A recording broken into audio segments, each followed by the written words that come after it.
3 हफ्ते की खांसी को नॉर्मल समझा, रिपोर्ट में टीबी निकला। एक यंग आदमी को खांसी शुरू हुई। पहले उसने मौसम बदलने की वजह से कफ कोल्ड की दवाइयां ली, उसने घर की दवाइयां ली, सिरप लिया, स्टीम ली, काम पर चले गए। लेकिन 1 हफ्ता बीत गया, 2 हफ्ते बीत गए और फिर 3 हफ्ते। खांसी कम होने की बजाय बढ़ती गई। अब खांसी के साथ कमजोरी भी आने लगी, रात को पसीना भी आने लगा, वजन भी धीरे धीरे गिरने लगा। परिवार ने कहा अब डॉक्टर को दिखाना चाहिए। जब जांच हुई तो पता लगा कि ये सिंपल कफ नहीं था, पेशेंट्स को टीबी की प्रॉब्लम थी। नमस्कार, मैं डॉक्टर राहुल माथुर।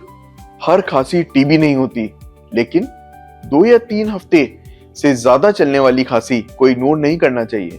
टीबी एक इन्फेक्शन है जो लंग को अफेक्ट करता है और अगर टाइमली डायग्नोसिस ना हो तो पेशेंट की हेल्थ कंडीशन खराब भी हो सकती है। ऐसे में कई बार पेशेंट का इन्फेक्शन दूसरों तक फैलने का भी रिस्क बहुत ज्यादा रहता है।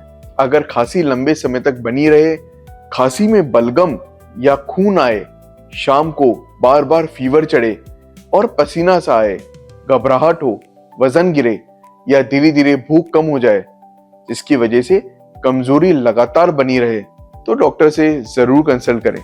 इस पेशेंट ने शुरुआत में खांसी को नॉर्मल समझकर डिले किया, लेकिन प्रॉपर टेस्ट के बाद यह डायग्नोसिस क्लियर हुआ और ट्रीटमेंट शुरू किया गया। टीबी का ट्रीटमेंट अवेलेबल है, लेकिन उन सबसे जरूरी यह है कि टाइम पर डायग्नोसिस हो, पूरा ट्रीटमेंट कोर्स कंप्लीट किया जाए।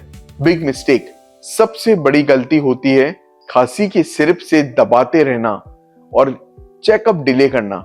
एडवाइस, अगर कफिंग 2 से 3 वीक से ज्यादा रहे तो डॉक्टर को तुरंत दिखाएं। खुद से एंटीबायोटिक या सिरप लेते समय यह अप्रोच बिल्कुल भी सही नहीं है। कई बार बॉडी बार बार सिग्नल देती है, लेकिन हम उसे नॉर्मल समझकर इग्नोर कर देते हैं। अगर आपको या आपके घर में किसी को भी लंबे समय तक खांसी है तो डिले मत कीजिए, प्रॉपर चेकअप कराएं। याद रखिए, लंबी खांसी को हल्के में मत लीजिए, कभी कभी यही अर्ली डायग्नोसिस का मौका होती है।